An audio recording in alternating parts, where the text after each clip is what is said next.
경기는 없지만 이슈들이 팡팡 터지고 있습니다. 먼저 오늘 삼성이 박진만 감독과 재계약을 했다는 발표를 했습니다. 예, 박진만 감독이 이제 재계약을 했는데 사실 좀 늦었어요. 10월 24일 날 이제 경기가 종료되고 딱 10일 됐거든요.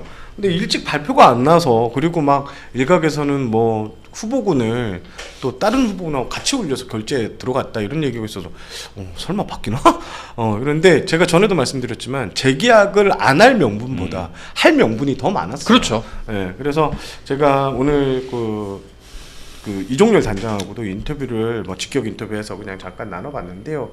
일단 박진만 감독 같은 경우에는 계약 조건은 2+1이 들어갔어요. 네. 보통 3년 계약하지 않나? 그래도 가을 야구를 계속 첫 해 빼고는 갔고, 작년에는 한국 시리즈, 올해는 그래도 플레이오프 업세까지 하면서 플레이오프로 가서 했는데, 일단 +1에 대한 이야기는 이게 본인은 그 이종렬 단장의 표현을 빌리면 쉽다. 성적에 대한 옵션이 무조건 들어가야 돼서 했고, 제가 봤을 때는 이 가을 야구 조건이 있었던 것 같아요. 그게 이제 들어갔다고 보고 되고, 그리고 또 인센티브 1억 원이 또 들어갔거든요. 요거 역시 성적에 따른 인센티브인데 아마 달성하기 쉽다고 하는 걸 보면 네. 5할 승률 뭐 여기에 초점이 맞춰질 것 같습니다. 그리고 이 발표 확정까지 좀 시간이 걸렸는 게, 삼성 같은 경우에는 이 결제 라인이 좀 많아요. 그러니까 좀 디테일하다 해야 되나, 많다고 해야 되나? 오래 걸린대요. 이게 예전에 그 작년에도 그 최원태 선수 FA 계약 때도 오래 걸린 이유가 이 보고하는데 시간이 오래 걸린다.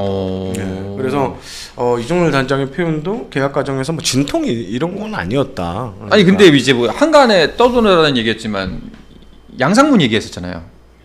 양상문 코치요? 네. 그런 얘기가 있었어요? 저 기사로 본 것 같은데. 아니 엠팍에서 엠팍이었나? 네, 어디 커뮤니티인데. 그래서 다들 뭐 삼성 팬들 입장에서는 기겁했다고. 네. 절대 안 된다. 네. 박진만 감독이 선녀처럼 보이더라. 뭐 이런 이런 댓글들이 올라왔었거든요. 네. 저도 그걸 확인했었는데. 그리고 이제 +1 같은 경우에는 저는 이 SSG가 이승용 감독이 계약을 하면서 2+1로 했잖아요. 요 사례를 좀 받지 않았을까 보고 가져가지 않았을까요? 그런 것 같은데. 네. 이승용 감독은 앞에 2년 계약을 했고 그 다음에 2+1년은 좀 이해가 가는데.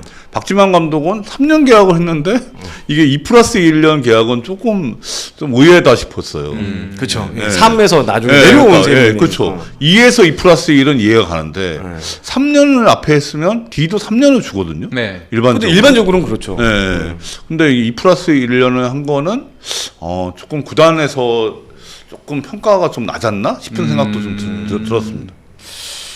자, 박진만 감독 이번 시즌 사실 좀 걱정이 많았던 게 사실입니다. 삼성. 사실 예. 그때 8월 달이었나요? 그 8위까지 네, 떨어져가지고 8위까지, 예. 정말 최대 위기가 오고 네. 박진만 감독이 끝났다.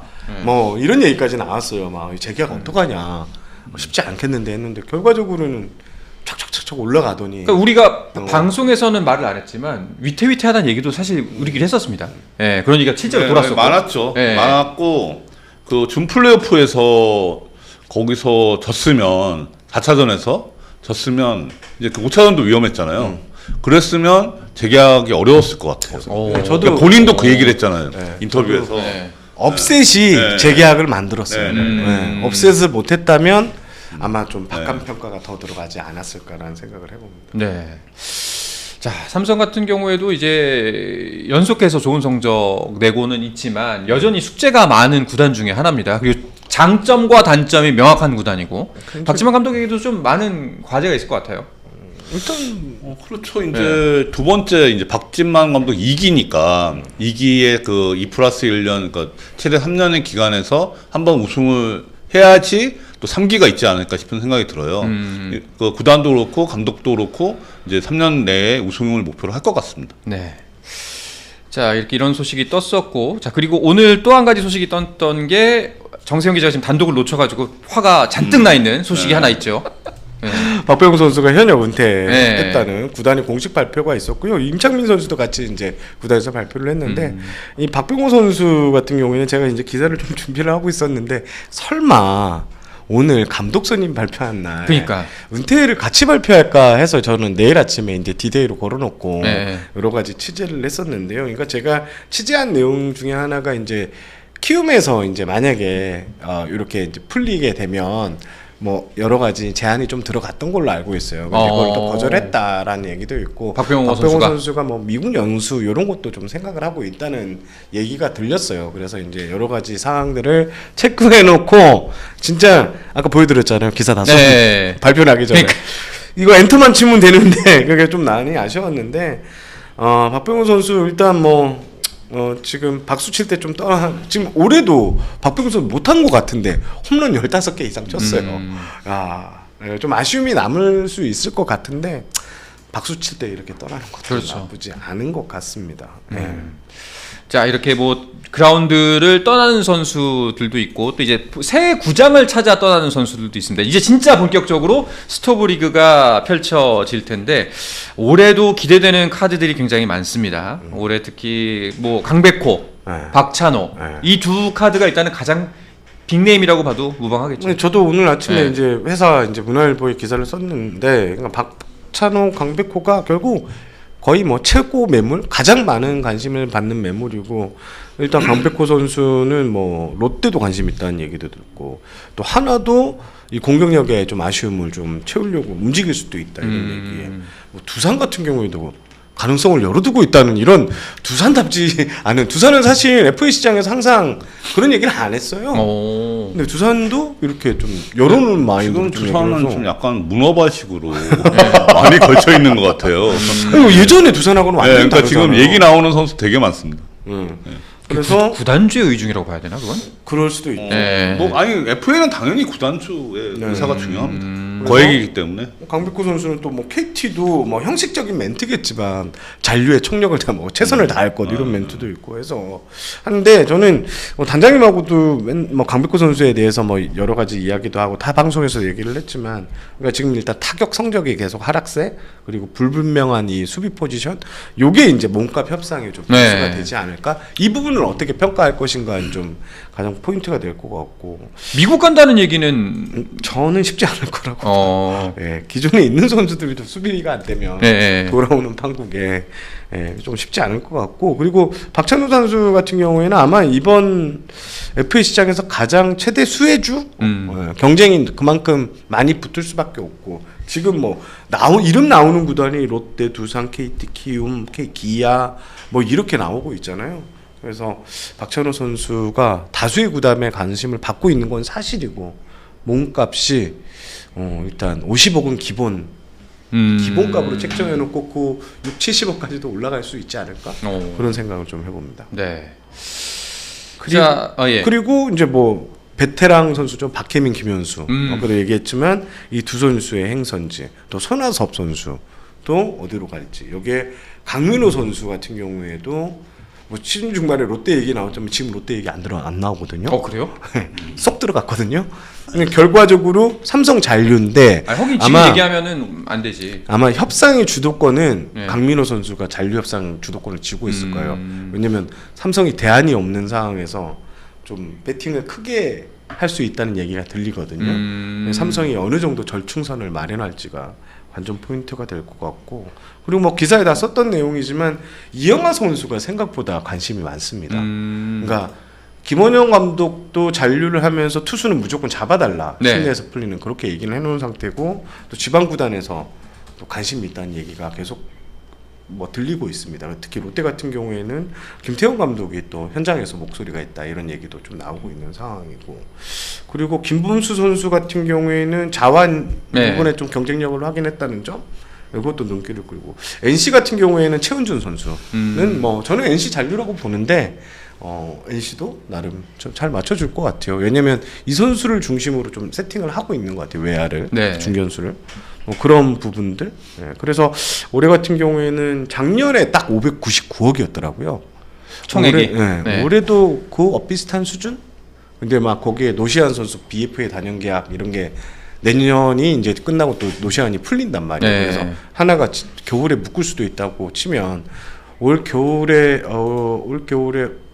금액이 한 700억까지도 올라가지 않을까? 역대 최고가 989억이었습니다. 989억? 2022년 15명. 2022년 1000억 시대. 그때 외야수들이 많이 나왔을 때잖아요. 다 100억 받았다. 뭐 김현수, 김재환, 뭐 손아섭, 박혜민, 박건우 뭐 이렇게 그때 유강남 나온 거 아닌가? 그때가 유강남인가? 아니, 80억 그 밑에 다음에 아니에요? 그 호수가 나올 때는 다른 애인 것 같은데. 다른 애인가? 박동원, 유강남, 뭐 양의지 나오는 다른 애가 그 다음 애 같은데. 하여튼 그렇게 돼 있고 본- 올해는 그게 진짜 변수예요. 이게 지금 프랜차이즈 선수 한 명 몸값을 이제 셀러리값 상정할 때 50%만 반영하기로 한 거, 그리고 새끼 규모를 좀 키운 거, 요거가 이제 해서 다 돈을 쓸 수 있습니다. 새끼 걱정 안 하고. 네. 그래서 다수의 구단이 총알 싸움을 좀 할 것 같다. 그렇죠. 허나 하나가 뛰어들면 못 이긴다. 근데 한화가 사실은 이거는 나중에 한번 아예 나를 잡고서 이야기를 해보고 싶은 주제긴 한데 지금 이번에 영입한 두 선수 뭐 심우준 활약을 좀 했습니다만 사실 본전도 못 건졌다고 봐야 되는 거잖아요. 솔직히 말하면. 선수도 사실 마지막에 그러니까 그거만 3차전 네, 그거만 반짝했을 뿐이지. 결정적이었죠 뭐. 네. 저희끼리 기자들끼리 50억 이 안타 하나로 네. 배트가 부러지면서 10억은 했다. 그런 얘기를 했지. 물론 뭐 시즌 중에 수비로 도움을 많이 줬긴 했어요. 근데 돈을 투자한 대비 엄상백 선수가 이렇게 그렇죠. 실패할 줄 몰랐으니까. 그리고 안치홍 선수. 그렇지. 안쪽도 아예 빠졌지 로스터에서. 그래서 그러니까 사실 성공 사례가 좀 많아야지 그룹에서도 야 이거 했는데 야, 너네는 어떻게 영입하는 선수들만 다 이래 버리면 또 그게 변수가 되지 않을까? 그러니까요. 라는 그리고 이제 하나 같은 경우에는 사실 뭐 FA 시장에 뛰어드는 것도 뛰어든 건데 더 큰 관심사는 폰세와 와 있습니다.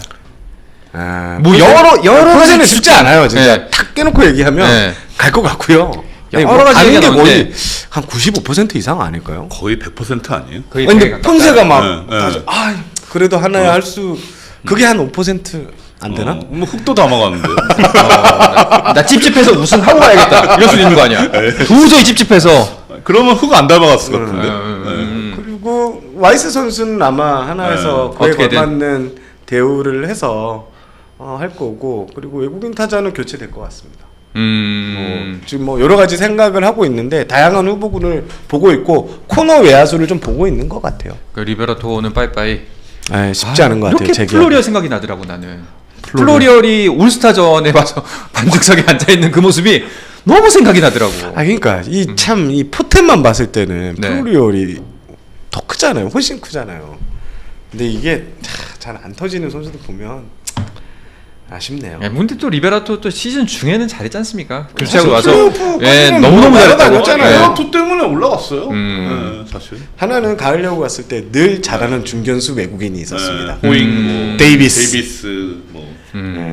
그게 올해도 이어졌다 이렇게 보시면 될 것 같아요. 자, FA 시장 관련된 이야기 스토브리그는 저희가 이 소식이 들어오는 대로 계속해서 방송에서 언급하고 또 업데이트를 해드리도록 하겠습니다.